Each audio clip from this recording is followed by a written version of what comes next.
Hello and welcome to a very special podcast on Scribbler Productions channel. Today I am joined by my fiance, Reverb Brony, and we are going to talk about something that is not pony, but something that is very important to both of us. We are going to be talking about the latest in the 10 years of Marvel films, Avengers Infinity War. Right, so we've got very loose schedule type criteria thing. Characters, story, humour, coolest moments, things that could have been done differently, and what could happen in the next movies and the next Avengers. I've been really excited to do this because I have resisted asking you what you have thought of the movie and have been really wanting to, so now we finally can. What did you think of it? Well, I ended up watching it a lot later than you. You saw it on opening night, didn't you? Yeah. Did you go to a midnight showing? No, there wasn't any midnight showings. Yeah, I saw it the day that it was released at like 10 in the morning or something. Well, it's Monday the 7th, I think. Yeah, 7th of May, and I saw it last Thursday. So it was less than a week old when I saw it, but I still feel like I missed the general crest of the hype. But I really liked it. It's definitely one of those movies that it did not feel like any other movie I'd ever seen. It struck me very much as like a Matthew Riley novel, as in there was a brief bit to introduce the characters at the start, and then the action did not stop until the end. It's definitely one of those movies that rewards you for having watched the others, because it takes no prisoners about introducing characters and explaining their backstory. It just assumes you know everything. Well, I mean, that's one of the best things they did about this, because, I mean, gosh, it was over 2 hours long. It was huge, and it goes at such a breakneck pace. It's so fast in doing so many things. There were a lot of moments where a scene would start and I could tell that there could have easily been another 5-10 minutes before a lot of the scenes in the movie. It was cut down a lot, and if they had to also try to introduce all the characters as well, it wouldn't have happened. I mean, there's way too many characters, and I think that was one of the best things that they did, was sort of have to assume that the viewers had prior knowledge, which they absolutely had to do, and was a really good thing that they chose to do. It rewards you for having been loyal to the franchise. That said, there were bits of the franchise that didn't feature. So it's like, as long as you have watched the previous two Avengers movies, Civil War and Black Panther and Doctor Strange, you could pretty much get away in this. Because the stuff with Guardians of the Galaxy, it was so focused on Gomorrah that you didn't need to see the previous two films. It helped, and it definitely made you much more invested in the characters, but you could understand her motivation. Absolutely had to have seen at least one of them. Absolutely had to. I went with my mother, and she had not seen either of the Guardians of the Galaxy movies before we went. She had seen all of the Iron Man movies, the previous two Avengers movies, Civil War, and Thor Ragnarok. And that was all she'd seen. And she managed to follow it. So, just proving the pudding in that one. I know it's a very small control group, one person, but she managed to follow their story, and she did get invested in them based purely on this film, having not seen their other two outings. That said, when we got home, she went out and bought Guardians of the Galaxy and Volume 2. I think the 3 films that are absolute must-sees before watching this are at least one of the Guardians of the Galaxies, Thor Ragnarok, and Civil War. I think those are the ones that lead into this the best. I mean, really, you could make an argument for all of them. I mean, Doctor Strange plays such a huge part in this movie that Doctor Strange should be also in that list. See, I haven't seen Doctor Strange. But you know of Doctor Strange. You know the story with him and stuff. No, I don't. He was never a character in the comics. It's like, I've been collecting Marvel comics for a very long time, but because there's so many, I've had to be very selective. His were never in my wheelhouse. And yet, the way that this story was told, I was able to understand it. That said, it has made me want to go and watch Doctor Strange. Oh my god, I love Doctor Strange in this movie. He's so awesome. He's so good. Him and Tony Stark are easily two of my favourite characters in this movie.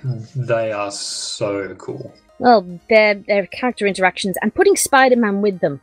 Like, they're all snarky characters, and then he's just really innocent and so eager to please. Well, yeah, he's basically like Tony Stark's apprentice. So, I mean, that makes a lot of sense. So that would carry over from Homecoming and Civil War a little bit. I guess, actually, you do need to have seen Spider-Man Homecoming. We need to put that on the list of previous movies to have watched, otherwise, who the fuck is this guy? Well, if you go in that deep, you basically need to have seen all of them. You should have seen Doctor Strange first. Basically, each movie that you haven't seen is just a slice of the movie that will be a little bit lost on you. Either way, I managed to understand it and appreciate it and enjoy it, having not seen them all. Okay, so our first thing in this is characters. So we've mentioned briefly a couple of the characters that were really stand out, but this was the Russo brothers who were directing, and previously, their previous film to this was Civil War and Captain America Winter Soldier.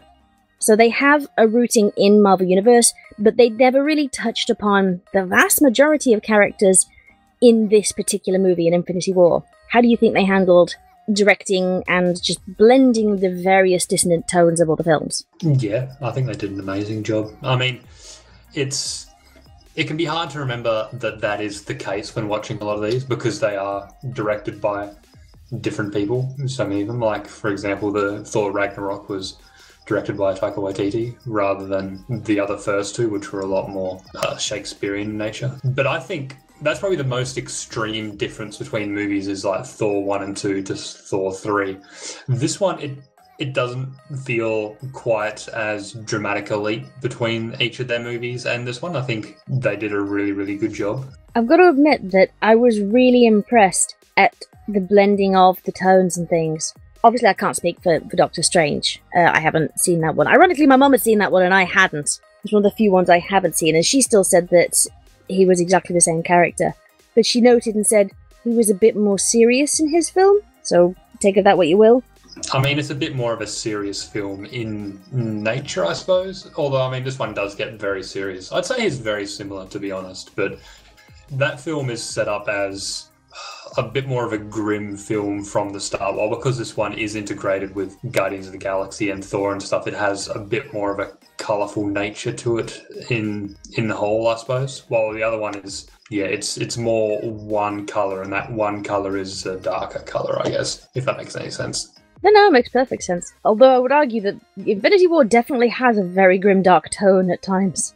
Well, yeah, that's why I said it's all shades and all colours. Like, I mean, between Spider-Man, Guardians of the Galaxy and Thor and stuff, it has a lot of lighter moments. Like the time when Thor meets the Guardians of the Galaxy, I mean, that's purely light-hearted fun and is such an amazing scene. Just like when Spider-Man interacts with anyone is a lot of fun as well. But then, yeah, it has a lot of darker tones, especially towards the end. Interesting that you bring up when Thor and Guardians of the Galaxy interact, because the moment that they do interact is arguably Thor's lowest moment in if not the whole film, then his whole franchise. That he has lost everything. Because I did have to explain this to my mother, because she fell asleep during Thor Ragnarok and missed the after-credit sequence where Asgard and everybody from Asgard is on the ship and is approached by Thanos' giant ship.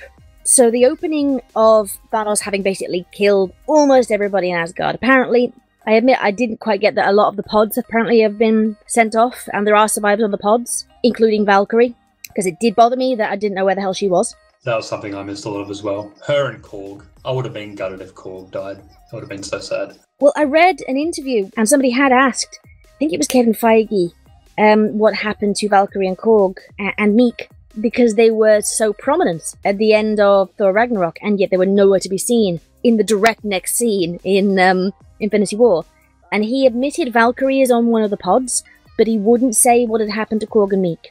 Like, he actively said, I'm not going to tell you that. So there is a chance that we will get more Taika Waititi as a big blue rock man. Makes sense that he wouldn't want to specifically give that away, because Korg created such a specific tone for movies that he's in, and potentially guaranteeing that he's alive would mean guaranteeing that he's in one of the next films that Thor might be in, or that Valkyrie might be in, and that could potentially be a tricky thing to write around if they're going for something different with Thor. Yeah, they certainly did go for a...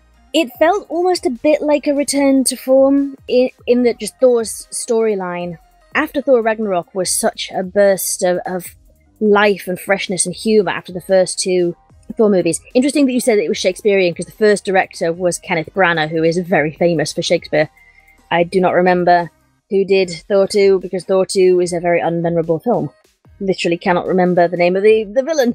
It's interesting, though, because the movie itself was like a wonderful, fun experience. But if you take the actual beats and like key plot points that happened in that movie from, say, the perspective of what Thor went through, it was probably a just about as dark, if not more dark, experience than the last two, in that his dad died, he's lost his entire home, he lost his eye, he lost his hair, he lost his hammer, had to fight in an unknown world and all this sort of stuff. I mean, for him it would have been a dark experience, but it kind of came out as a fun movie for us, which is a bit of an interesting thing. Because, I mean, the saddest moment that you were talking about when he was talking to Rocket, that sort of really dramatic, sad monologue, which was beautiful, that was basically just recapping all of Ragnarok. Yeah, it is interesting, this idea of the nature of story versus the nature of storytelling and framing of that storytelling.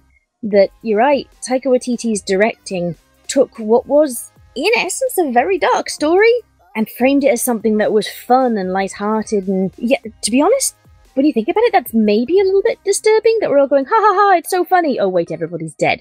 No, I love it. It's so good. I want to see more. Give him more movies. Apparently I'm engaged to a sociopath. Right, moving on. So, yay.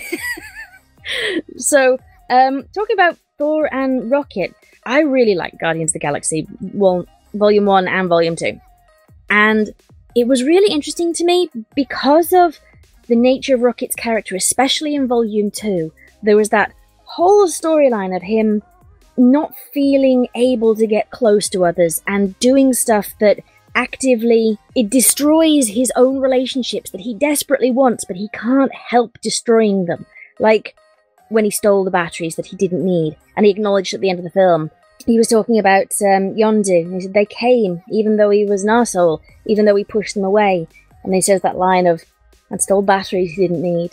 And Rocket, his growth into this one, where he goes from, in the first Guardians of the Galaxy movie, when Drax tells the story of Thanos killing his wife and child, and Rocket is completely unsympathetic and just goes, boo-hoo, let's move on, let's do something else, to saying, right now I've got to go and be a leader, and talking to Thor and saying, are you sure you're okay with this particular mission, having just lost everything?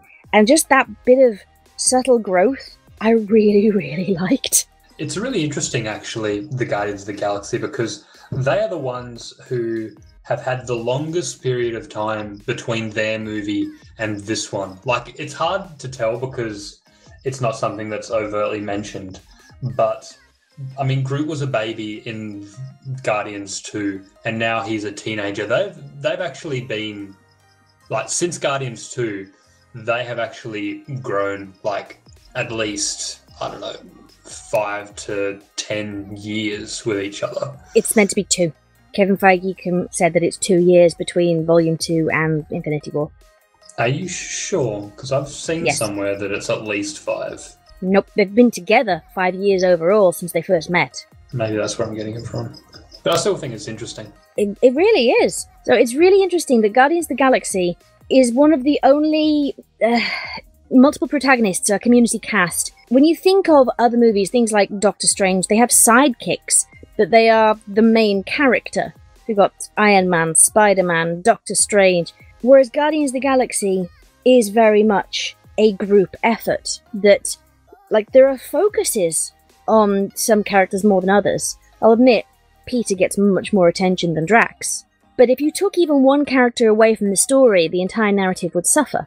And I find that very interesting because it means that they have a very distinctive rapport within their own movie that then has to be transferred to bring in characters from totally different movies who've had movies just about them and their journey.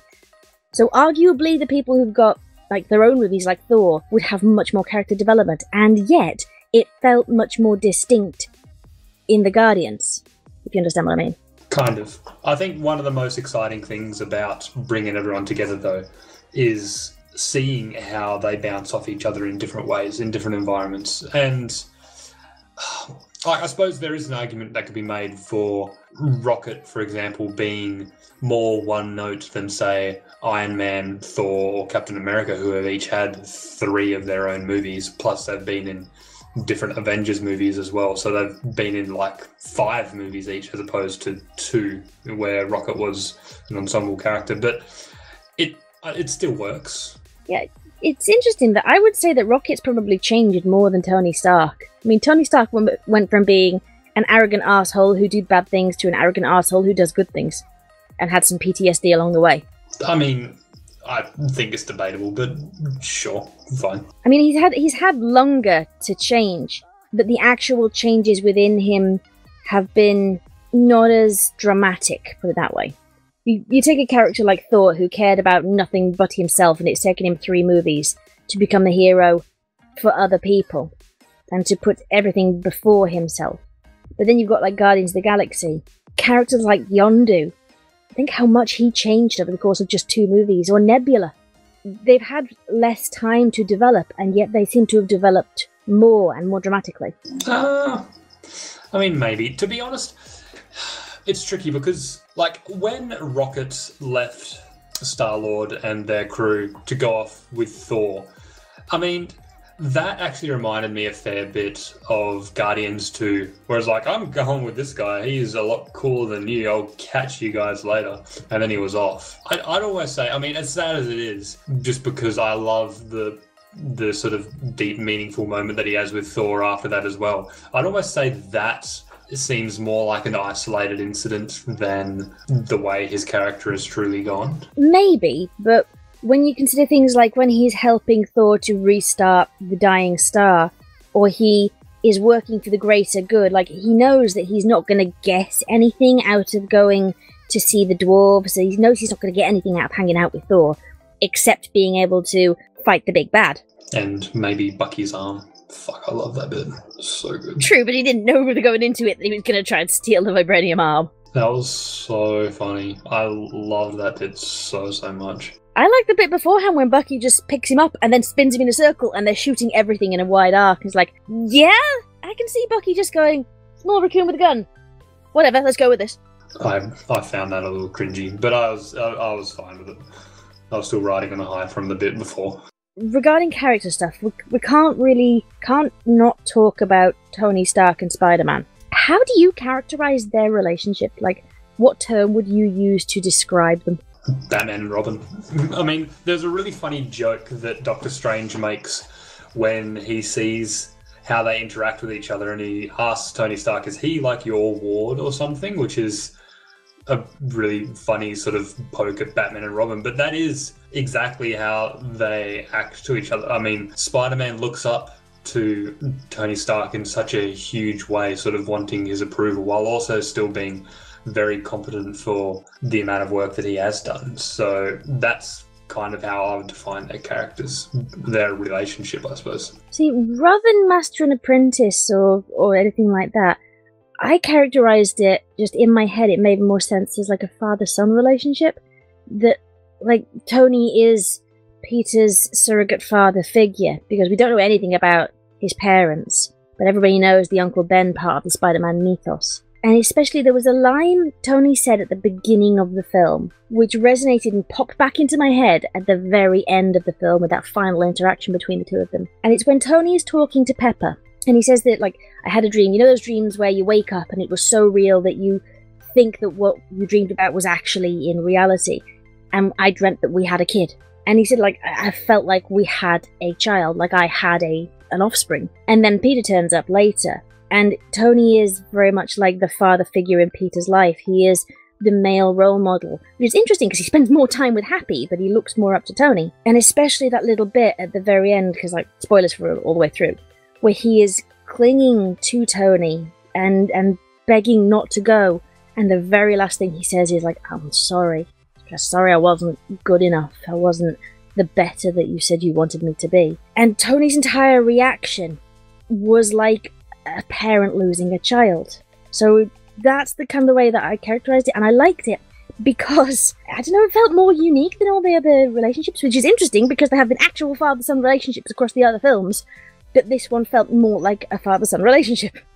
Yeah, I mean, absolutely. And when I said it was kind of like a Batman and Robin relationship, I mean, it's very much like a father-son relationship as well. I mean, there's a lot of sort of comparisons to be made between the two of them. But yeah, I mean, I absolutely saw them as a very similar sort of thing, like a role model, slight father sort of figure. And a lot of the reasons that Iron Man does the stuff that he does with Spider-Man is he doesn't want him to get in over his head and to be doing too much too soon and to get himself killed. That's like you see that a lot in Homecoming with a lot of the reasons why Tony Stark sort of tries to punish him in a fatherly sort of way and be like, well, I need to take your suit away because you're doing too many dangerous things that I need you to learn and this sort of stuff. And then he tries to tell him, he's like, no, we're going to space, you're going back to Earth, you got to go, you're not coming up here with me, you'll get yourself killed and that'll be really bad. And then he ends up sort of relenting and giving him the suit anyway, which is an amazing suit. But yeah, and then you're right, that moment at the end where he does disappear and you can just feel that suffering that Tony must be going through, and it is so heartbreaking.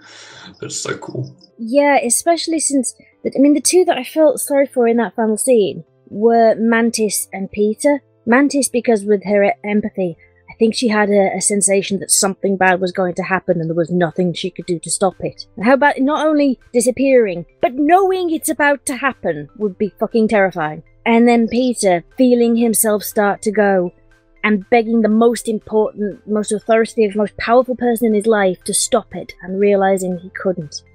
That was crushing. Yeah, no, that was really heartbreaking. I didn't pick that thing with Mantis, though. I just kind of thought of her as another one that was going, which sucked, but I didn't really think too much more than that from it, rather than when everyone else went. Well, her antennae glowed, and she did say, I can't remember the actual line, but it was along the lines of, something's happening or something bad is coming. And because her antennae were glowing, which only happens when she uses her power, that made me think, oh shit, you know you can't stop it. Yeah, no, I suppose so. I didn't notice that. I need to see this movie again and again and again and again. Especially since the whole turning her into an unspooling ribbon. If we're just talking in terms of, this movie has some fucking horrifying imagery in it. And turning Drax into blocks.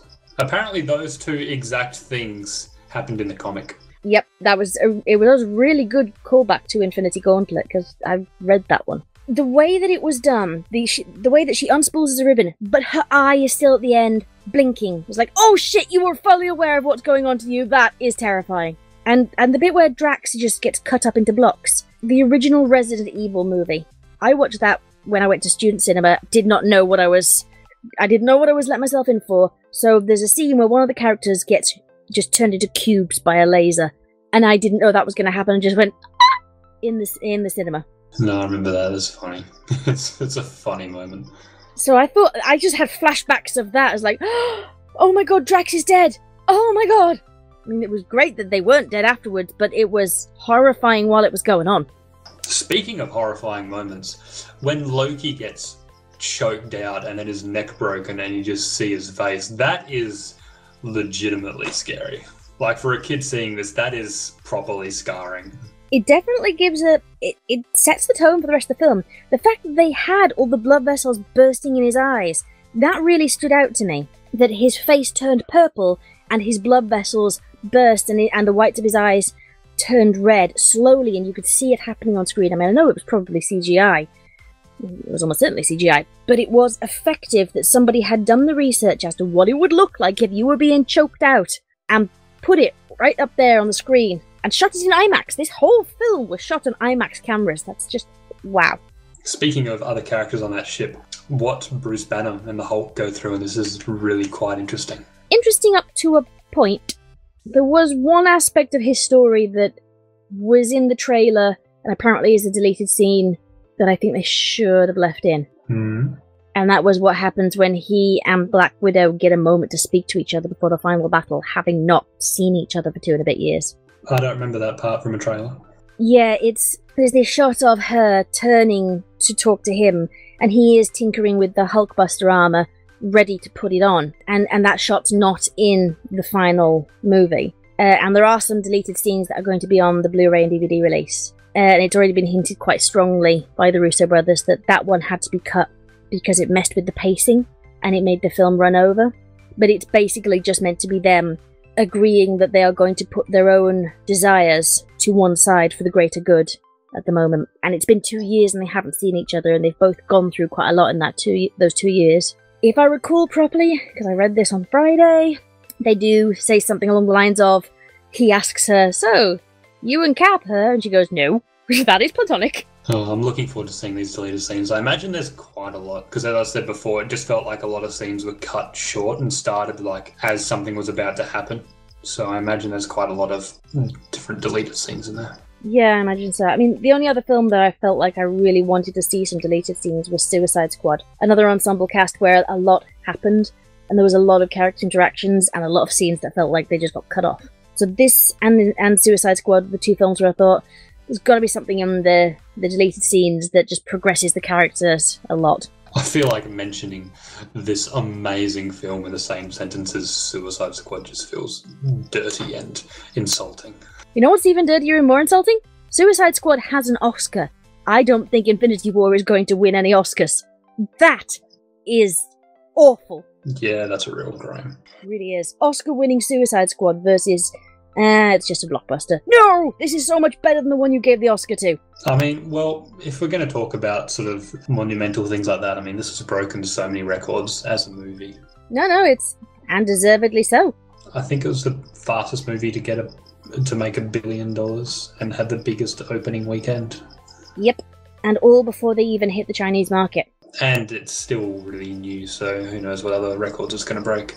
Might be Black Panther. I think at this stage it's like less than 10 days old. So yeah, I think it's probably going to beat that. But I mean, speaking of the Hulk, which we got a little distracted from, it's interesting because on a lot of different reviews and stuff that I watch, a lot of people seem to have interpreted different reasons for why he can't transform into the Hulk. What did you interpret as the reason why he was struggling with that?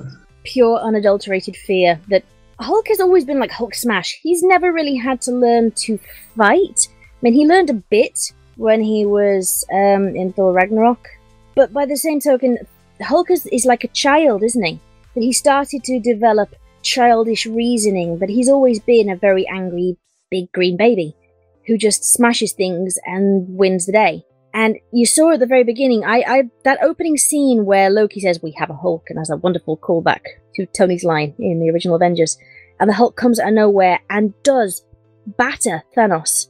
And then Thanos, the difference in their fighting styles, that Hulk is just wailing on him with big green fists. And Thanos, he has a much more reserved and compact fighting style. And he hands Hulk's arse to him, to the point where Heimdall has to save Hulk before he's killed. And I think that it's meant to be like childish fear, that the Hulk is scared that he's finally met an opponent he can't just hit until it breaks, who isn't also his friend like Thor. Yeah, no, I basically interpreted it in a very similar way, which is, yeah, as you said, through Thor Ragnarok, he progressed from basically a baby to being like a 2 or 3 year old because he has been the Hulk for that long. So he has basically become a 2 to 3 year old, and he's basically having a 2-year-old's tantrum and just doesn't want to come out, which I think, as you said, points towards just absolute fear, which is really interesting because I wouldn't have predicted that would have been the case before this movie. No, and to be honest, I've always found the Hulk the least interesting member of the Avengers. Like, I find Hawkeye more interesting than the Hulk. So this aspect of the storytelling of Bruce Banner needs some help to bring the Hulk out of him. He's like the superhero version of Viagra. That made his character so much more interesting to me because he's always been bland as paste before. Like, he's always the straight man that everybody else bounces the funny lines off. I can get that. I mean, I'm not sure if I'd necessarily agree, but I mean, I can definitely see where you're coming from with that. But it's more that his character has always seemed quite one note. All of his characterization was basically in Ultron, wasn't it?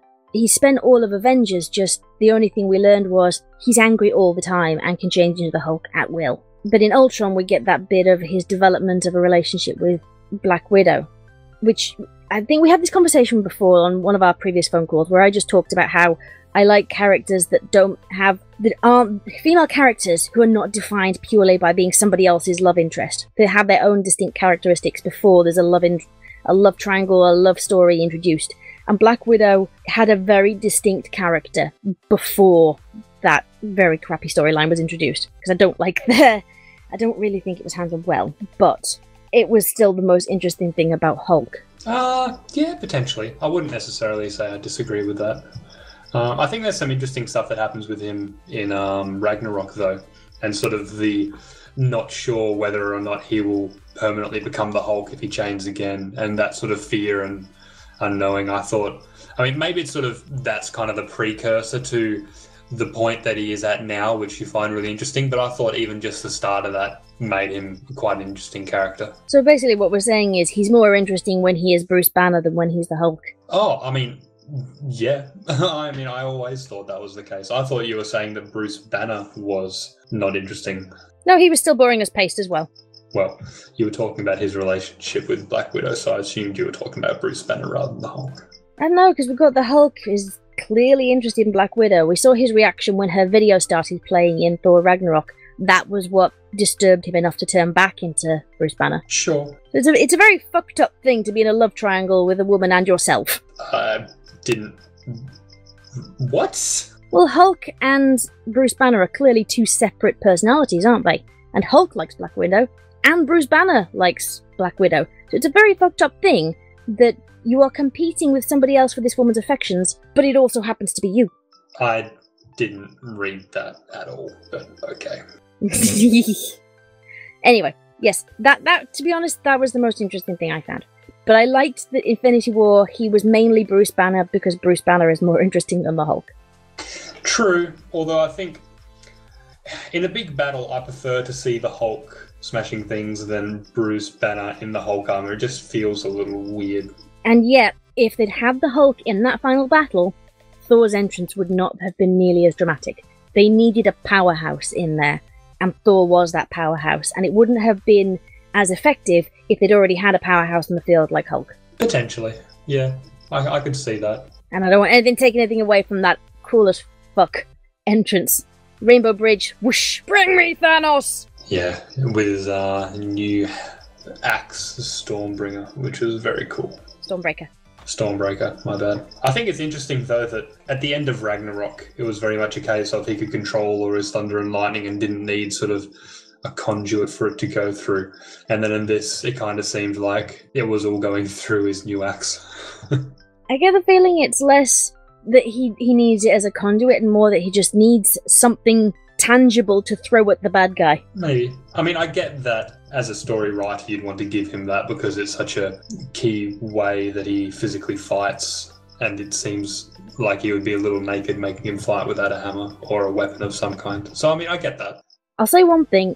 In that final battle, I did expect him to use his lightning powers because they made such a big deal of him developing it in Ragnarok. The fact that he was crackling with lightning and he was throwing Stormbreaker around and taking out the minions. But the fact that he didn't use lightning made me think, why are you not using the really powerful weapon in your arsenal that they spent a good chunk of the previous film building up? To be fair, he didn't have... I mean, he came really late to the point where... I mean, I might be remembering this wrong. I need to see it again. I don't feel like he was there long enough to do a lot. Like, he came down, he turned to the tide of the fight, and then I felt like pretty soon after Thanos came, and all he really got the chance to do was throw his axe, and then it was done. Maybe. I've only seen it once, so this may be the case. When you watch a film one time, you get in the plot. When you watch it the second time, you get the nuance. I suppose that's true. Speaking of awesome characters, the main character of this, Thanos. Yeah, it is really interesting that this whole film really is Thanos' story. It was such a clever thing that they chose to do this as well, because one of the criticisms that a lot of Marvel movies get is, despite how hugely awesome popular they are, the villains have always been their biggest weak point, and it was super bold of them with this film for many reasons, but one of them had to have been to make the villain the centerpiece of this movie with like 30 plus of their characters in them. And not only centerpiece, he's the emotional core. That it would have been so easy to just make him a bad guy, like an unredeemable warlord. And yet, there's a rule that I remember one of my university professors saying during creative writing classes, is that if you're going to write a good villain, every good villain is the hero of their own story, and they just happen to have wandered into your story and be cast as the villain. And that's really how it felt with Thanos, that he was operating from the perspective of he was doing the right thing, and he was the only one courageous enough to take the hit of everybody else hating him to make the universe a better place. Absolutely, 100% agree. And probably the thing that I loved so much about him on top of that as well is he is such a sympathetic villain. Those moments where he sort of, like, he turns to Iron Man and is like, I really hope they remember you. And that, like, I got chills all over because I thought he was going to die, but also just because it's such an amazing thing for a villain to do. When Scarlet Witch had to sacrifice Vision and she's in tears and he goes up to her and he's like, I get it. I absolutely 100% know what you just went through and I know your pain. And before he then brings him back and kills him again. But like those moments when he has those, as I like another one with Star-Lord, where it's like, you know, he acknowledges him after that thing with Widow and the gun, or with Gomorrah and the gun, and like each of those moments is so powerful when it comes from the villain. Yeah, and it was interesting in Guardians Volume 2 because a lot of the storyline involving Gomorrah and Nebula is about what it's like to have an abusive parent. The entire thing is framed like Thanos is an abusive parent, pitting his children against each other and punishing one, and the displaced blame that Nebula has. Just speaking from experience from my previous life as a teacher, and some of the shit that I saw involving children who have come from broken or very, very bad homes and where we had to get involved. It's really, really common for when you have siblings and an abusive parent, for one of the siblings to displace their blame and anger from the parent to a sibling who didn't stop it from happening. And Nebula's, her anger at Gomorrah for not throwing herself under the bus and allowing herself to lose just once, and she blamed Gomorrah. She hated Thanos, but she blamed Gomorrah. And then that transferring over to this film, where you have, having seen the devastating effect that he had on these characters, to then meet Thanos himself, and he honestly believes that everything he did was out of love. Like, he adopted Gomorrah, he kept her from seeing the massacre of her mother and her people, that he felt like he was giving her a better life and making her something great, whereas in actual fact he was just abusing her the whole way along, of taking away her innocence, ruining her home, making her into a small version of him who could kill without question for the greater good. It framed it in a way that made him less of a villain and more of an anti-hero. It was really difficult to watch, because Thanos all the way through believed he was doing the right thing, and that is really hard because it's so real that in real life abusive people often don't realise or don't accept that they are abusive. They will find 101 reasons to say that they are in the right, despite all the evidence to the contrary, and that's what it felt like with Thanos. He was like, I saved your planet. It's prosperous now, it was going to die before. But he destroyed her psyche to do it. A couple of things. You mentioned Gomorrah and Nebula, and it's really cool how that story that was started in Guardians 2 comes full circle in this. In Gomorrah sacrificing the information that she knows in order to save Nebula, and then through that kind of sacrificing herself along, and Nebula survives at the very end of the movie to sort of realise that that is what's happened. Yeah, that she realises that what she'd said to Gomorrah of, you wanted to keep winning and I just wanted a sister, that what she'd said hit her sister and made her act like a sister, even though it cost her a life. For sure. And you mentioned before how he was talking to Gomorrah about, like, the reason that he's doing this, and it's such an excellent sort of point that he did this to Gomorrah's planet when she was a child, and the evidence has showed that that planet is now prospering and is alive and is doing so much better because of this.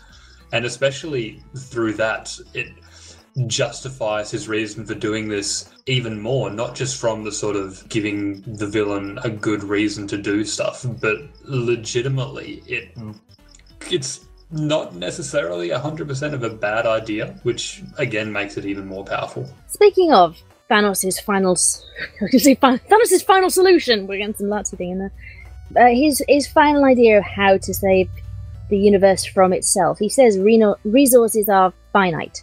If people are allowed to run unchecked, then they will use everything up and everybody will suffer. But if you cut everything in half, then the resources go further. And then he gains so much power and uses it to destroy half the universe. Here's a question that I genuinely asked. Why did he not just make the resources not finite with all that power that he had? Yeah, it might be a case of just the mentality that he has. I mean, that has come up in a few different places, and people have had tricky sort of answers for that.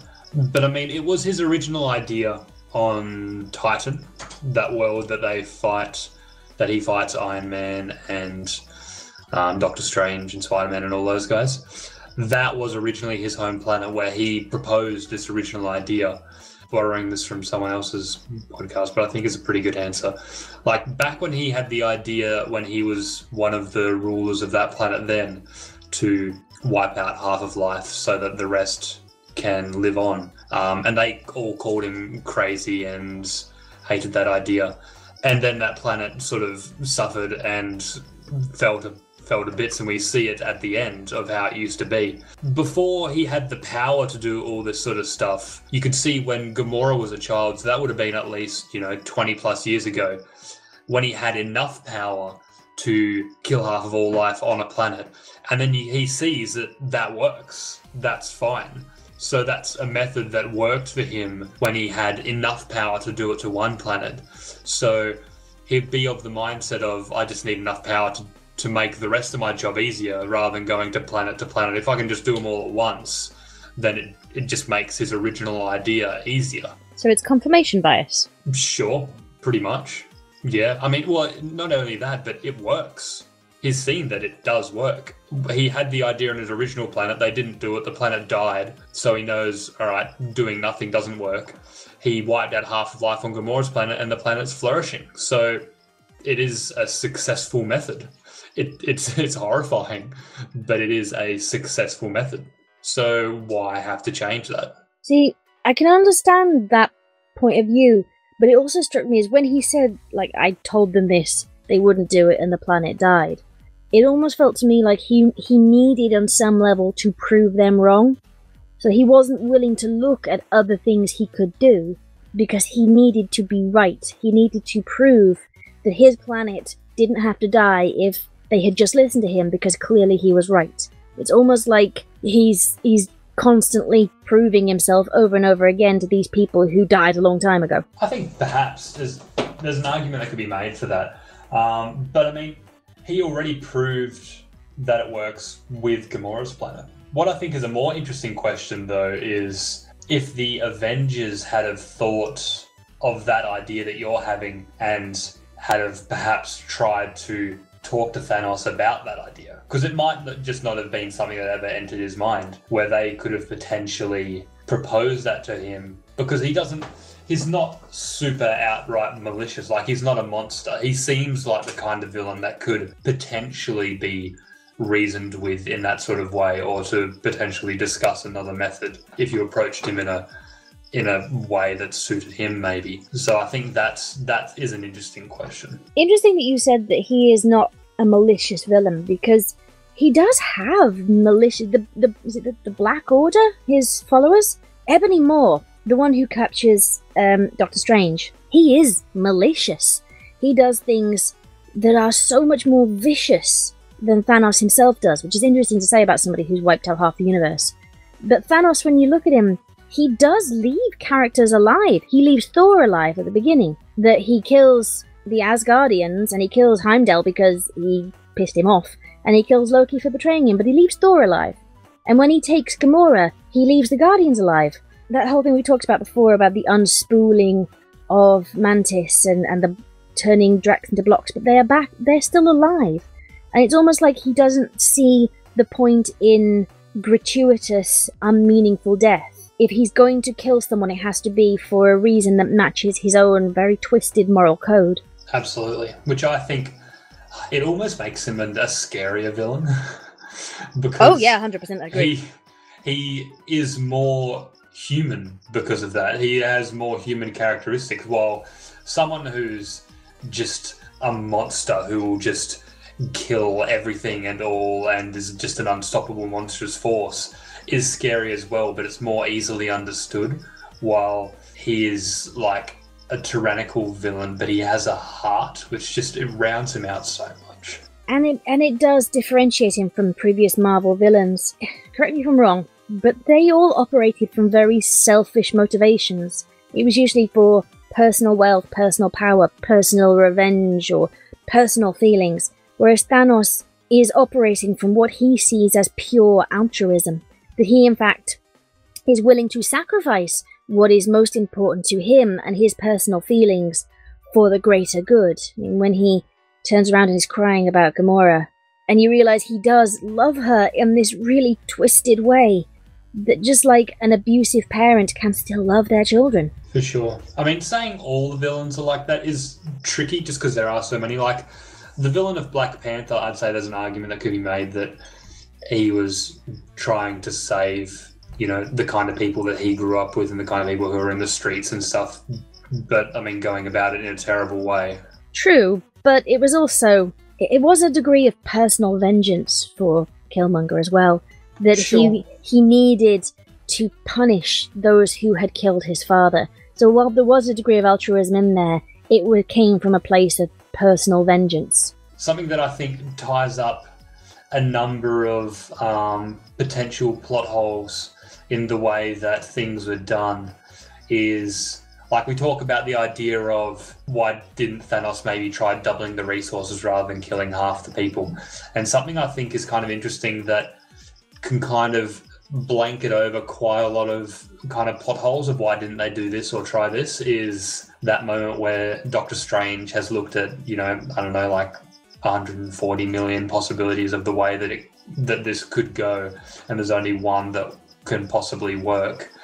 That moment, I think, potentially, covers up a number of potential plot holes. How so? I don't really understand what you're saying. Well, through that, you could make an argument for, in one of those 140 million, they tried to reason with him in a number of different ways, and he was just too stubborn and was like, no, I've got my mind made up, this is the way it's going to go.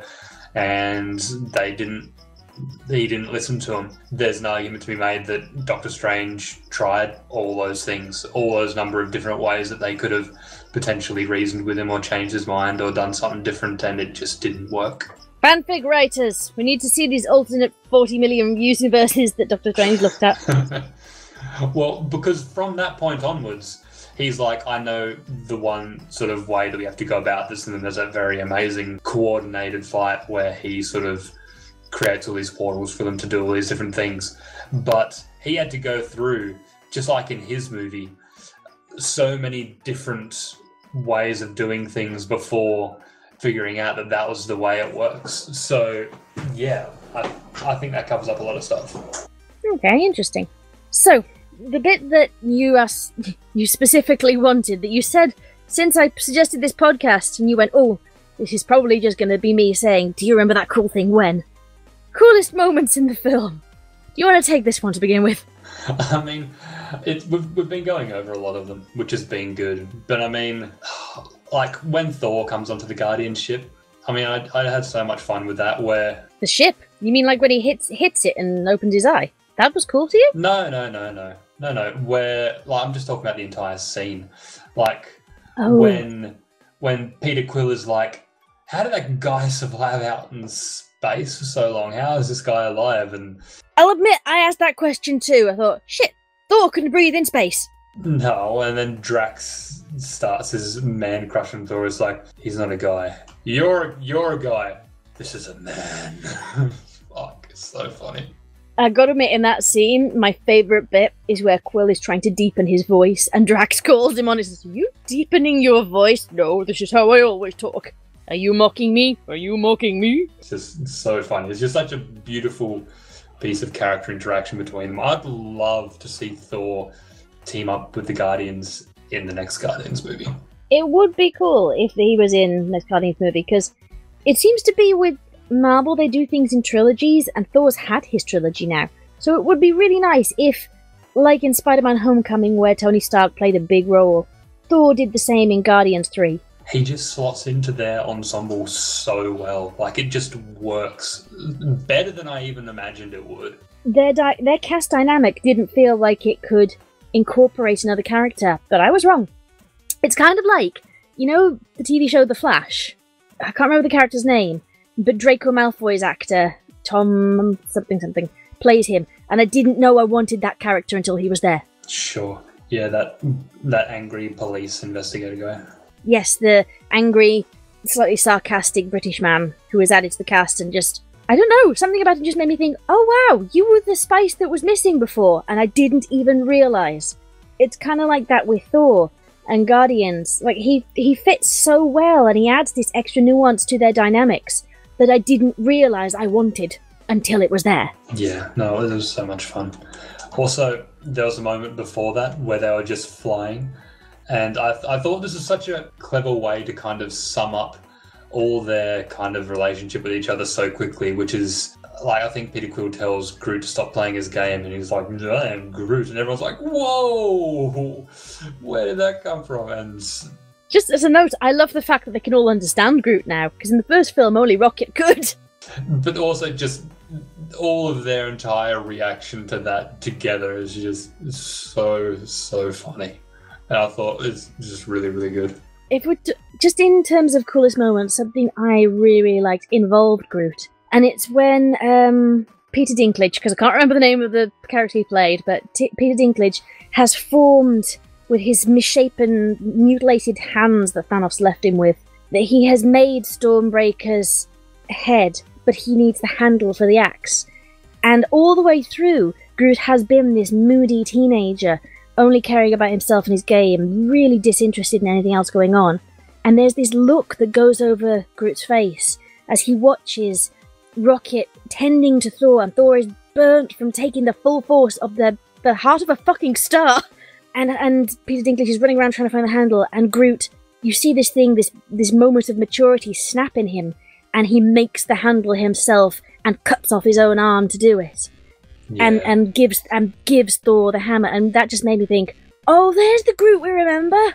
Oh, I missed him. That was amazing. That was so good. Absolutely. Yeah, that's one of my favourite moments, was Groot cottoning on that Thor was doing all this to save the universe, and he was just playing his game.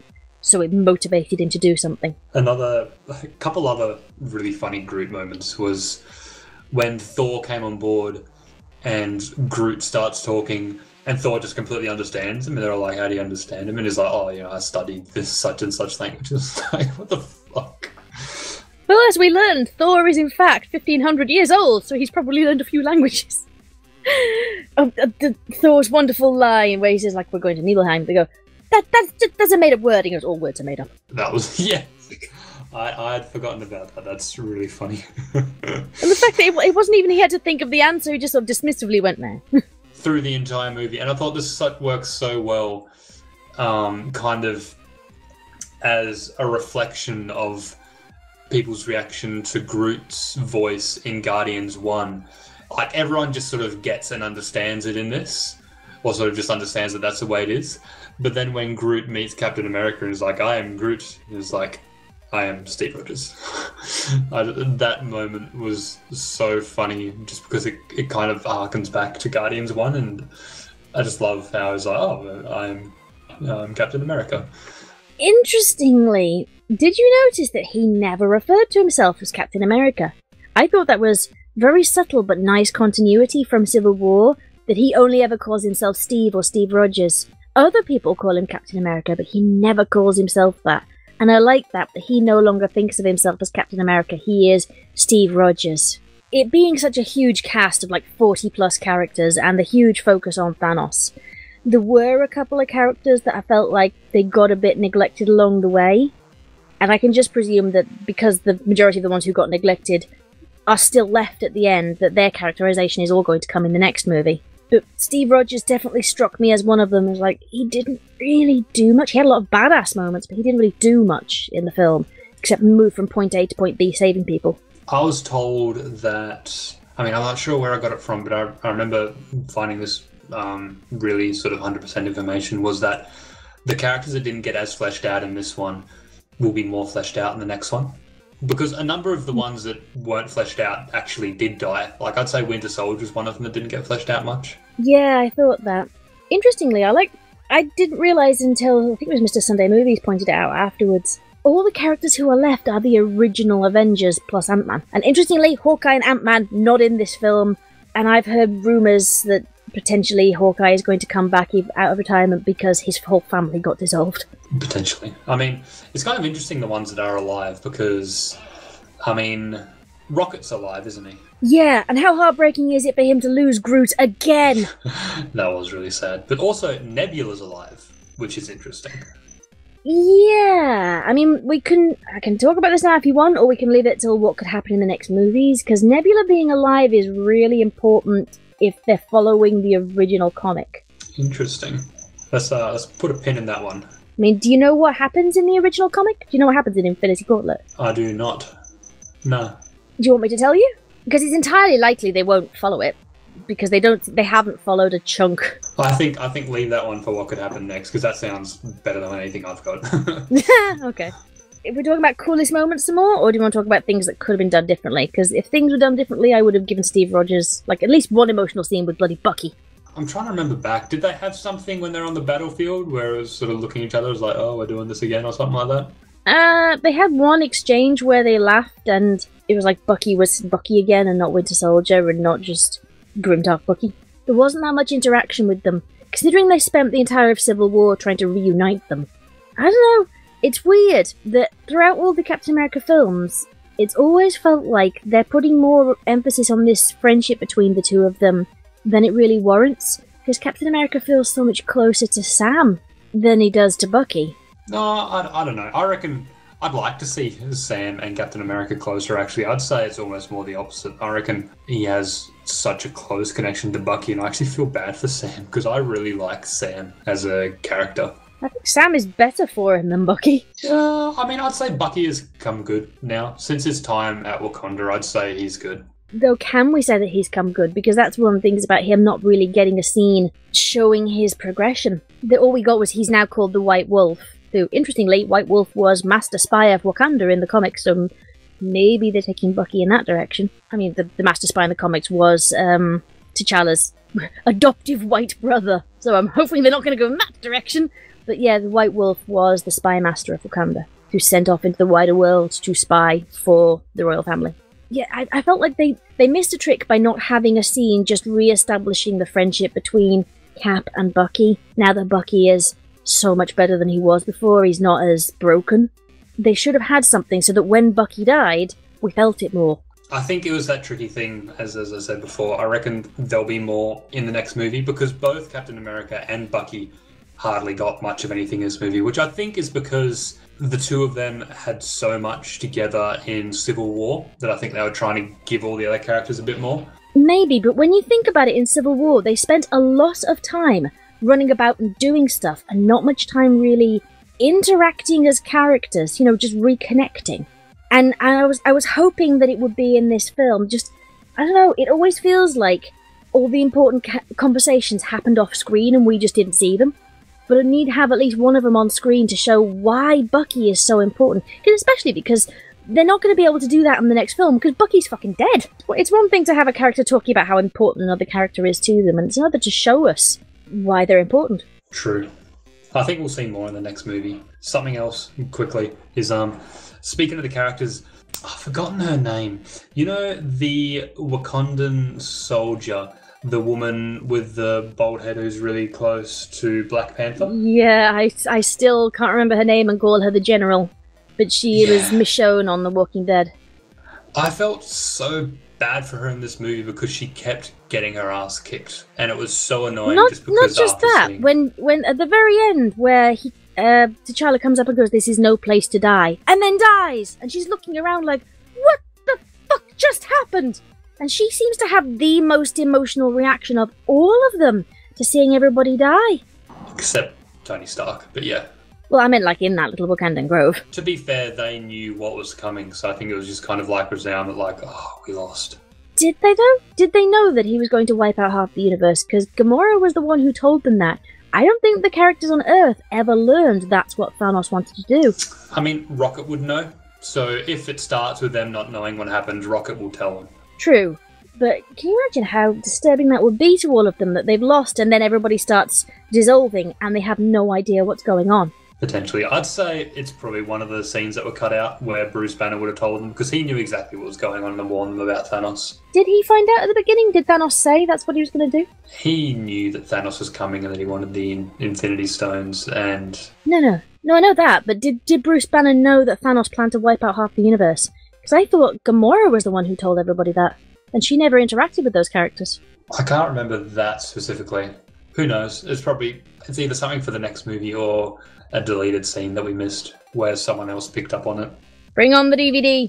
Bring me the DVD!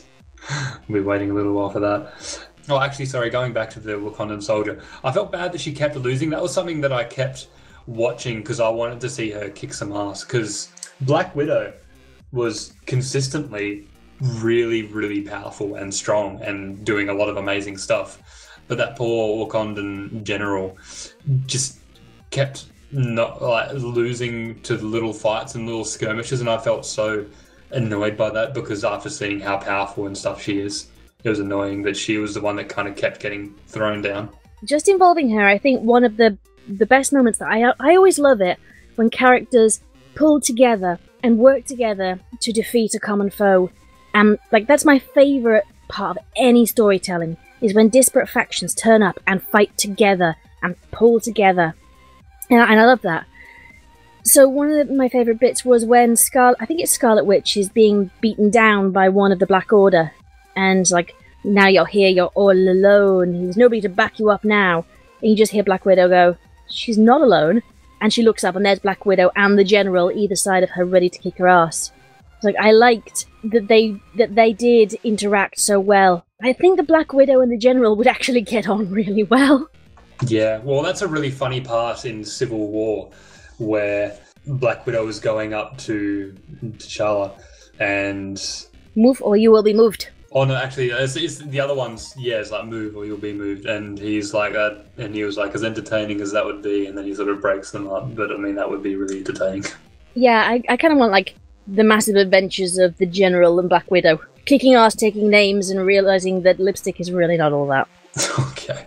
But also another really funny moment between those two and Scarlet Witch is when Scarlet Witch, just absolutely fucks everyone up, I think, with one of those massive wheel things. And the General's like, why was she up there that whole time? Yeah, I love the General. And why was she up there? Yeah. I think this film definitely, it showed... I didn't realise in this iteration of Scarlet Witch how powerful she was. They were all talking about how she is the most powerful and therefore she's the one who has to destroy Vision. And I just kept thinking, really? I thought the only time she ever had a huge burst of power was when she was mourning her brother. And yet, when she went into the battlefield, I thought, oh, she got so much more powerful in 2 years. Right, okay, I get it now. I was thinking the same. And it was kind of sad that Vision was kind of crippled so early and he was just not able to do much in most of this film. He became the MacGuffin. I'll say this, I like the fact that Paul Bettany got to not wear the makeup for a little part of the film.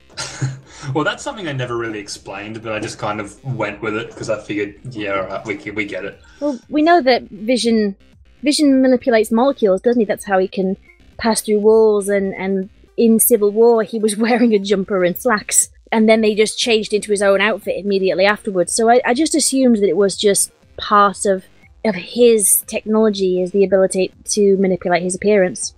So that's why he reverted back when he got hurt. You know what would have been funny about that, though, is that would mean that the reason he did that was because there must have been some point where he was trying to woo Scarlet Witch and realised he was doing a better job when he looks like a human. And yet, she doesn't seem that averse to his natural state at any point in the movie. I mean, she kisses him more when he's red-faced and metallic. I mean, I completely understand why they didn't do it from an actor's perspective, because the makeup would have been a nightmare. But from an actual storytelling perspective, the only reason I can think why he wouldn't just always be in that form is either to fit in and sort of... Actually, that makes sense, because they're hiding. They're hiding away from everything. Right, I forgot that. That's more what I was thinking it was. It was less he was trying to pass and more that they said they've been stealing moments together for 2 years because she's a fugitive. And he didn't want to... He's kind of distinctive, he'd stand out. I think it was Edinburgh that they were in at the start. Edinburgh's a really populated city. I liked how there was no fucker around during any of the fights. Like, wow, you were on a train platform. There is nobody there. That is not Edinburgh. That actually segues into the next thing I was going to talk about. How amazing was Captain America's entrance? Very, very good. I must admit Thor's entrance was better though. I mean, nothing beats Thor's entrance to the battlefield. Oh, you won't convince me otherwise that Thor's badass entrance to that final battle cannot be topped in my book. they were both very, very cool. Okay, so the things that could have been done differently. We've spent an hour and 20 minutes so far raving about this thing. What about things that could have been done differently? We briefly touched on Thanos could have had an alternate plan that didn't involve mass slaughter. But we've kind of dissected why that probably happened. What else do you think they could have improved on? There is one scene that I can think of that comes to mind, which I wish was... a couple. Well, the first one that I really wish they'd done differently was where there was Thanos, Red Skull, and Gomorrah, and he knew as soon as Red Skull said you have to sacrifice someone you love, he knew almost immediately, was like, shit, I've got to kill Gomorrah. This sucks. It actually annoyed me how long it took her to figure out that that's what he was planning to do. I wish that she had figured it out a lot faster and either tried to run or tried to fight him, and that would have kind of made that whole situation even more painful for him, that he had to kind of either chase her down or fight her back to force that to happen. See, this one kind of goes back to what I said before about him being an abusive parent. It's quite hard sometimes if you're an adult and you've grown up with an abusive parent, it's really hard to think that they love you. If you've come to the point now where you've stopped just accepting the abuse and you have grown beyond the little mold that they put you in, it's actually really hard for adult survivors of parental abuse to think that that parent loves them. And to be honest, there were a couple of people in this, I heard them talking afterwards, who said they were with her, they didn't realise that's what he meant. They were actually with her thinking, haha, you are so screwed, you don't love anything. And it took them a while to realise, oh shit, he does love her. Fair enough. Maybe it's just my background, and I haven't had that much experience with that sort of stuff, and I could feel his love for her pretty much through the entire film. I remember she spent a few decades hating him. So that scene irked me more than anything else. I mean, true, but there was the entire sort of scenario that he set up with the Infinity Stone of reality to try to find out if she loved him too. And you see that flashback with how he saved her and how he's trying to reason with her and he wants her to be on his side. And, I mean, I felt his love for her through basically the whole film. He just had a kind of twisted mentality in general. But you were looking at it from the perspective of an outsider who had loving parents and a functional childhood. For sure. From an insider like her who's had a very fucked up life, I imagine it would be much harder to grasp the concept of how could you do this stuff to me if you loved me? Yeah, no, I completely get that. And I mean, yeah, you saying that helps with me reacting to that scene a little bit. So yeah, thank you for that. The other one that I have is, which is, it breaks my heart, was when Peter Quill lost his shit and started punching him when they were just about to win. You think that could have been done differently? I mean, from the sake of where the story went, I mean, I reckon it could have. I reckon they could have got the glove off, but they didn't really know how to use it, and they weren't maybe powerful enough to hold him back after they got it off regardless, and he was able to get it back in some way and then was a little bit more ruthless. I reckon they could have done that. Maybe. But I've got to go in defense of this scene. That it felt, the way that Peter reacted, he is a big man-child. I mean, the entire rest of the film was him. He's not the most mature of characters. When you think of, like, in Guardians 2 especially, with his relationship with his own father, and the way that he treats everybody else when he finally gets that relationship with his father, and then when he finds out his father killed his mother, he immediately goes for his blasters. Peter does not think very far forward of what his actions are going to cause, and he reacts usually in a very immature way. That he is a big man-child, which is, I've got to admit, I liked the fact that throughout the 2 Guardians movies, he and Gomorrah didn't end up together, because otherwise it would have felt like she was a reward for him just being the main character, whereas he needs to grow, kind of like he did a bit more in this movie, and realise what a functional relationship is before he can be in one.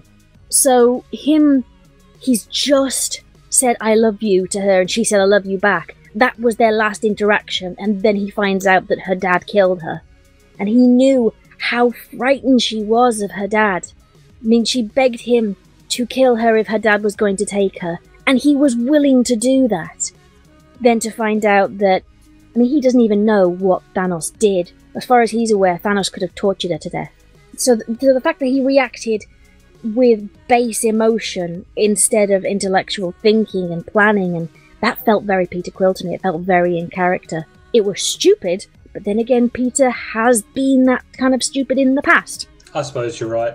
Yeah, no, I wouldn't argue against that. I mean, if it was going to be anyone, then it does make the most sense for it to be him. And you're right, he is absolutely a man-child. Like, he was taken from Earth at like age 5 or something, and any growing that he did through there was with weird alien creatures or by himself, or like a mixture of the two. So yeah, you're right, it does kind of make a bit of sense of that. Is there anything that you wish they'd changed or done differently? Well, before I say that, just a video I think that you'd like and anybody who's listening would appreciate is called I think it's called The Complex Feelings of Guardians of the Galaxy by Lindsey Ellis. And it talks about Volume 1 and Volume 2 and the interactions between characters.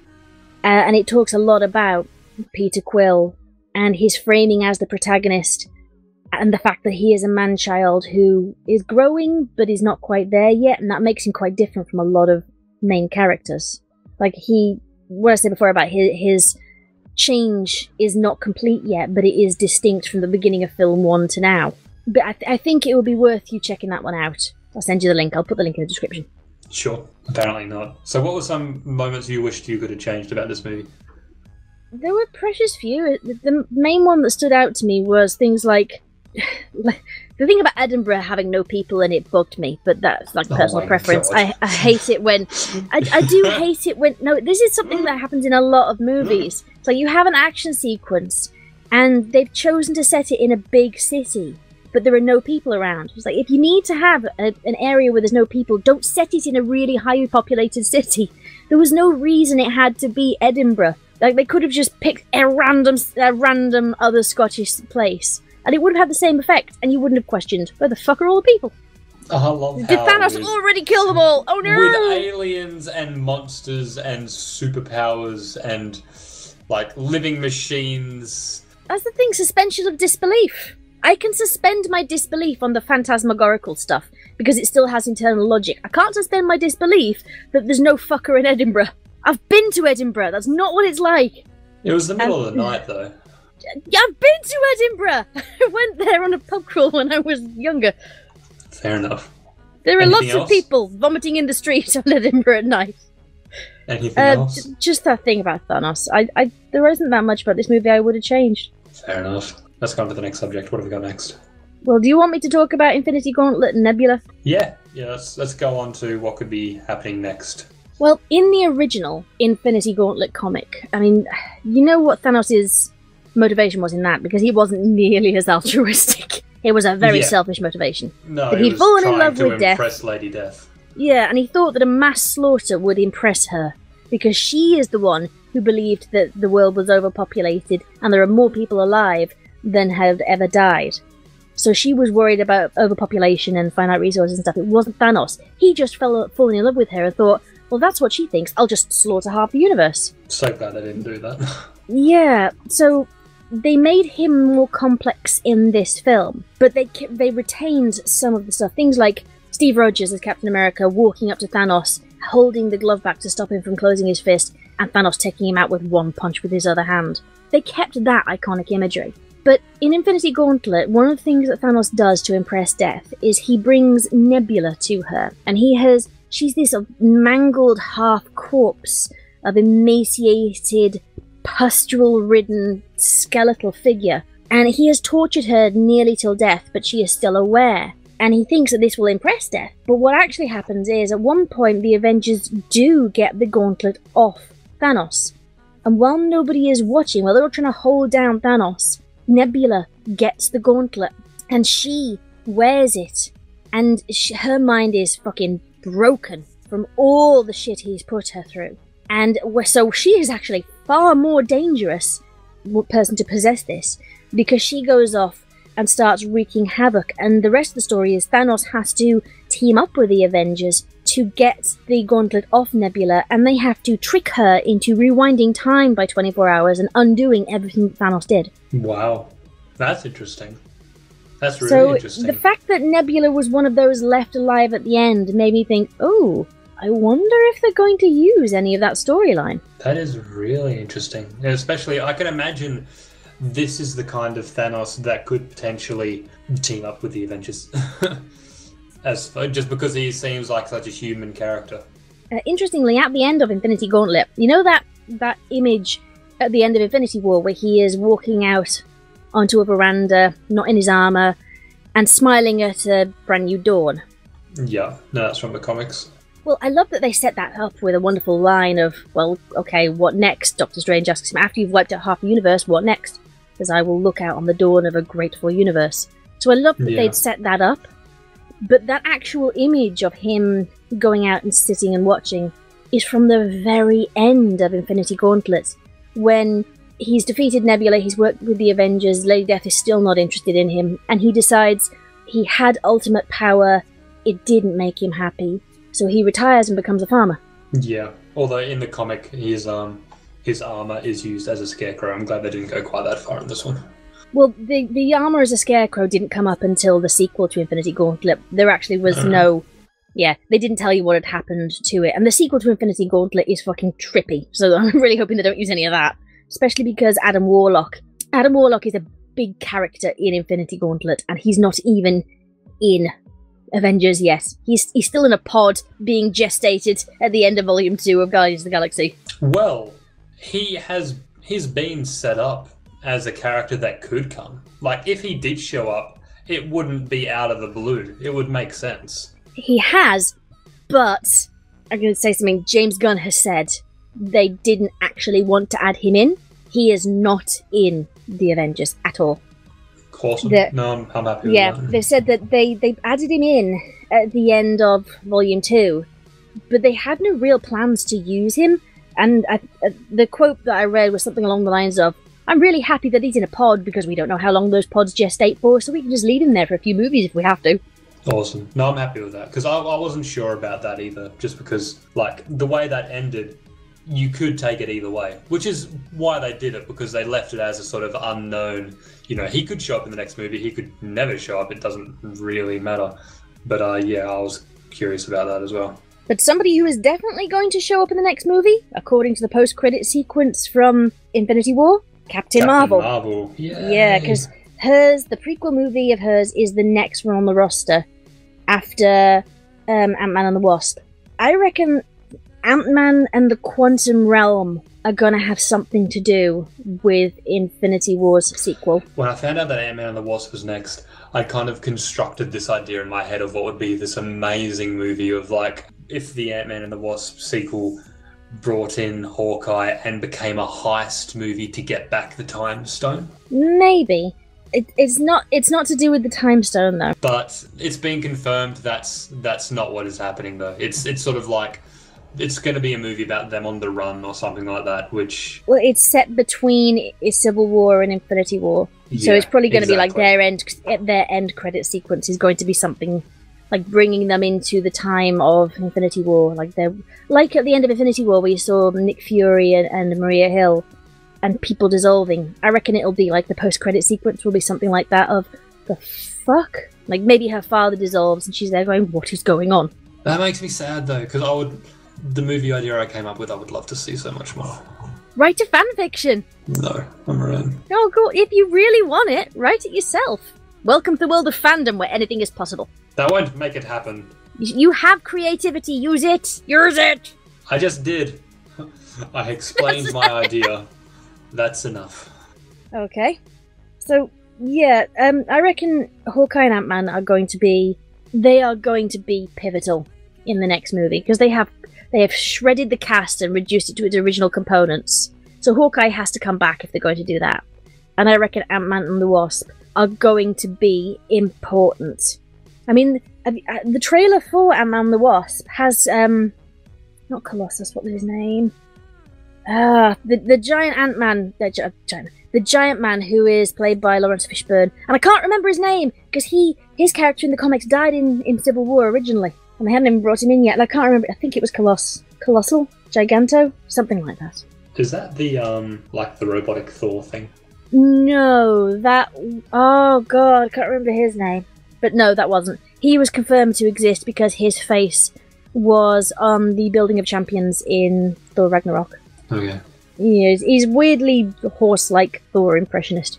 There was another idea that I've seen floated about a little bit of potentially the people who sort of disappear might not actually be dead, might be sort of put in some other kind of realm or reality or something like that, or maybe, yeah. In the Soul Stone? Basically, I only care about it from the perspective of being able to see them interact with each other as a group, while the other ones are interacting as a group, would be amazing. That does beg the question, do you think that everybody who died in part 1 is actually dead? And I'm not just talking about the dissolving, I mean all of them who died. Do you think they're really dead? They won't be dead forever, for a number of reasons. I mean, a few of them, in part 2, I think they'll all come back, and then a lot of them will die for real, which will kind of settle it. But I mean, for example, Sony are not going to let Marvel kill their most profitable character that they have at the moment of all time. Marvel are not going to kill off Black Panther after, like, their most successful movie prior to this one. Those two characters, at the very least, they're not going to stay dead. They can't. No, I'm with you. They've got to find some way to bring them back, and if they can only bring those two back, that wouldn't make much sense, so I don't know. I reckon everybody who got dissolved at the end will be brought back, but I'm not sure about those who were killed outside of that. Like, Gomorrah, I have a suspicion that she will be brought back, because Guardians have got another film coming. But Loki, I think, is gone, and Heimdall is gone, because they were killed outside of the main action, especially Heimdall. He's played by Idris Elba. It's really, really hard to keep a big star like that in a tiny role. True. I mean, Heimdall is such an important character, but yeah, I agree. I think it's going to be a case of, like, Gomorrah is physically linked with the Soul Stone, and maybe there's some way to kind of reverse that. Like, I think maybe she actually has become the Soul Stone or something like that. Like, the way that you see Thanos react after he clicks his fingers and sort of transports this place and interacts with a young Gomorrah briefly. I think that is Gomorrah's soul, and that's who he's communicating with through the Soul Stone, because I think she's there. That would make sense, especially if in his head she's always that little girl he first met. That's always how he envisions her, no matter... Because he said, like, you shouted you hated me as a teenager a lot. So if he always sees her as the little girl that he... I'm hesitant to say fell for, because it makes it sound more romantic and paedophilic than it meant to. Like, the little girl that... the little girl that appealed to him so much that he was willing to not only spare her, but take her with him. I am interested to know, because of that, where the hell did Nebula come from? What did she look like as a child? And how did Thanos get her? If that's how he got Gomorrah, how did he get Nebula? I'd say it's probably in the same way that he got Gomorrah, but then he started pitting them against each other from pretty much the age he got them, and just the fact that Gomorrah starred while Nebula got defeated over and over heightened his fatherly affection for Gomorrah, while it lessened his affection for Nebula and kind of probably made him feel like, oh, maybe I made a bit of a mistake with this one. I don't think she's as good. And that is basically, I feel, what compounded those two things, where he felt more and more for Gomorrah and potentially less and less for Nebula. I do hope that in the next film there is a flashback sequence like they had for Gomorrah for Nebula, because I am genuinely interested, especially if she ends up becoming a major character. I'd like to know her origins. It's going to be so interesting, because her and Tony Stark are the only ones left on that planet, and they haven't had any interaction. It's going to be interesting to see the movie start with those two. It is, because also they seem like the least likely to have anything in common, apart from they didn't particularly like their fathers. And Tony's was so. Tony's father was nothing like Thanos. He was just a little bit disinterested in his son and sold weapons. He didn't try to wipe out half the universe and pull your brain from your skull when you lost a fight with your sister. Something else they have in common, though, is she is made up of a lot of machine, and Tony Stark's new amazing suit is all the nanobots and all that sort of stuff, and it's pretty fascinating and interesting. Okay, I hadn't thought about that, but yeah. Thinking about Guardians characters, we've talked about Guardians a lot in this podcast. I think we're showing where our fealty lies. Drax. I kind of hope Drax gets some closure. His entire motivation throughout film 1, and he referenced it in film 2, was he was a father and his child and his wife were taken by Thanos. Presumably when he came to Drax's planet and wiped out half the population. So I would like Drax to get some closure. Even if it's just getting a punch in and saying, this is for my wife, this is for my daughter. Just something would be... I want... Drax is a wooby. I like him. I just want him to get some revenge. Something to... Closure. I want him to get closure. You can't see me. I am invisible. That was fucking amazing. And then Mantis comes up and he's like, hi, Drax. He's like, damn it. Yeah, this is definitely going to be one of those films that I own on. I own the full version DVD because I don't have a Blu-ray. I love how much Mantis has become a part of their group. She has added such a warm tenderness to them, which is so beautiful. And much needed, because the whole cast was very cynical before, and Groot was their heart. In the first film, Groot was their innocent heart of the cast. And since they'd cast him as a child and then a teenager, he couldn't really fulfill that. So they needed Mantis. He was the gentle soul in the group rather than, I suppose, the heart. Like, I mean, it worked. And yeah, I think you're right. She does replace, I wouldn't say naivete, because young Groot was, like, baby Groot was still naive at that point, but... Well, he was more innocent and, like, ignorant. He was innocently ignorant rather than naive. I'd say she is very innocent and a little ignorant as well. Like, she definitely has those qualities. When you think about it, that she's got her own abusive parent issues, that Ego raised her purely for his own self-interest and didn't teach her anything about the world. She was more of a pet than a daughter, even though technically he really was her father figure. And she was frightened of him. If it has been 2 years since Volume 2, and Infinity War, I think that she has integrated into the cast very well. It definitely feels like she's been with them for a long time at this point. Yeah, she's such an underrated part of that cast. Well, hopefully she'll get her chance to shine in Volume 3. Yep, when she comes back along with Star-Lord and everyone else. I mean, fuck, Star-Lord's dead. They gotta bring him back. Yeah, they're going to... They can't wipe out all the Guardians except for Rocket and Nebula and then have a Guardians film. I mean, they have a rotating cast in the comics, but I don't think anybody will be receptive to that in the third film in a trilogy. They, like, when you look at this movie, they were incredibly brave to leave it the way they did. And so many people would know, oh, they got to be bringing them back. They got to bring these guys back. But at the same time, they're brave enough to be able to do a film like this and leave it the way they did. There's going to be some serious proper deaths in Infinity War 2. There has to be. They're not going to... If they brought everyone back and then didn't kill everyone, I feel like a lot of people would feel kind of, not necessarily cheated, but sort of... They would feel like the moment was cheap where they all died. It's going to be a real mission to bring them back. And in doing so, I think we'll probably lose Captain America and Tony Stark and stuff. I was going to say, it's not going to be like Superman's death in Justice League, where it's like it was a minor inconvenience while he was gone and they brought him back.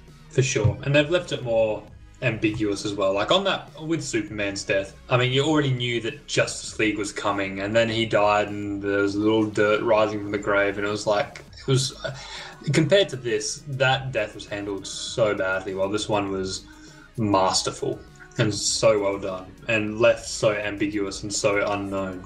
Well, one of the things I definitely admire is that Marvel won't reveal the name of the next film, because they said it will be too much of a spoiler, but also, you know the way they always, every year, have a massive presentation and all sorts of stuff at San Diego Comic-Con, where they announce, like, the film's coming the next year, they give the trailers, they do cast interviews and the rest of it. Nothing. They haven't done anything, and they're not going to do anything. Even though it's a real money spinner, they're not doing anything at this year's Comic-Con because they don't want to reveal what films are coming up, because that would spoil who survives and who doesn't. No, I mean, that is true. Definitely true. It's very unusual for a company to do that, because think about DC were advertising Justice League with Superman in the posters. We knew he was coming back, and they didn't try and disguise it. I mean, something which is really good about the way Marvel are doing this is they have become big enough and powerful enough to kind of set everything out the way they want to, and they kind of seem to have complete creative control, which is fantastic, and so many people should be given that level of creative control, because I mean, they're now notorious basically for adjusting the trailers of their own movies to throw people in certain ways. Putting Hulk in a battle sequence that was never going to happen. Exactly, having the Hulk there where it was actually Hulkbuster armor, and that actual shot of them running through the jungle towards something never actually happened. They've got a few moments like that in the trailer which are very, very clever. They CG'd on Thor's eye patch onto various scenes, because it was CGI all the way through. So they could just, from the trailer, put it in random scenes. Mr. Sunday Movies came up with a video yesterday talking about the difference between the trailers and the final film, and how they were very clever in their marketing. Some would say misleading, but it wasn't misleading in the fact that it was a totally different thing that happened in the film. It was just misleading in that the way that it was framed in the trailer was not quite how it happened in the film. Yeah, I mean, you look at Sony and the way that they had trailers for, like, even Homecoming, which was a fairly recent movie, and they gave way too much away. They handled that so badly. But that was all Sony's mistake, because Sony handled the marketing there, and they fucked that up. While it's so good to see that Marvel have such careful creative control over this, that they not only were able to get a good trailer, but they seem to basically be able to direct the trailer themselves to show exactly the amount they wanted to, which is fantastic to see that they have been given this much sort of license to do what they want. Yeah, I mean, it's part of the Disney Corporation is vertical integration of things. Like, if your entire production house, everything happens in-house, including your marketing, and you don't have to farm it out to anyone else, you are allowed that kind of control. Whereas if you don't have vertical integration the way that they do, like Sony doesn't necessarily have control, or like, let's bring up again, Oscar-winning Suicide Squad, they gave their trailer to a completely different company, which is why the trailer looked so different from the original cut of the film, and they gave chunk of the film to that trailer company, which is why the first half of the film looks so different from the second half.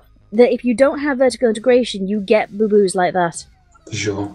Should we look at wrapping this up? I did say before, but then I realised I didn't have my mic on. We should probably stop soon, because we've been talking for nearly 2 hours and I have to edit this fucker. Yep. Gosh, I hope it's saved. If it hasn't saved, I'm going to cry forever. Well, we still had a good discussion, even if it didn't save. Better have fucking saved. Have you been recording as well? Nope. There we go! So you can't blame anybody but yourself if you didn't help. Oh, I was here. I helped. I was here. You sounded so sad. I was. I helped. Have you seen the website where it's you find out whether or not you would have lived or died after after Thanos kills half of the universe? No, and I don't want to. I don't want to know if I would have been dust. I died. Did you? Shit. Yeah. I checked it a number of times on different devices as well, and it didn't change. Can you do me and tell me? Oh, I can't, because it seems to always think that it's me. Butt fluff. Ow, butts. Tell me the link, and I'll put it in the description for other people to find out if they would have died. Okay. Okay, everybody, I want to see your comments should be about whether or not Thanos killed you. Right, we really should wrap this up because we've been talking for nearly 2 hours. So, all in all, good film. rewarding for fans, enjoyable right down to the core. Couple of issues, Edinburgh, but all in all, a good film. Amazing film. One of my favourites. Is it one of your favourites in the Marvel Cinematic Universe? Definitely. I rewatched Homecoming a couple of days before we went, and Civil War before that. And I think Homecoming, well, Spider-Man, Guardians of the Galaxy, and Infinity War are my favourite parts of this franchise. Very good. Yeah, I'd say it's definitely up there with probably Civil War. It's hard to decide which is my favourite between this and Civil War. Maybe this, but it could also be just because it's so recent. Also, Ragnarok's definitely up in there as well. True. Right.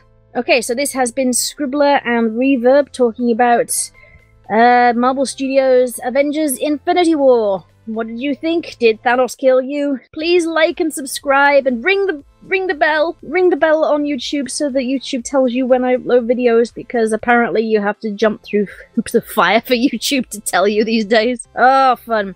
Check out Reverb's channel. He's been remastering a lot of his songs and has new videos coming out every week. New videos are thanks to you. Thank you for that. You're welcome.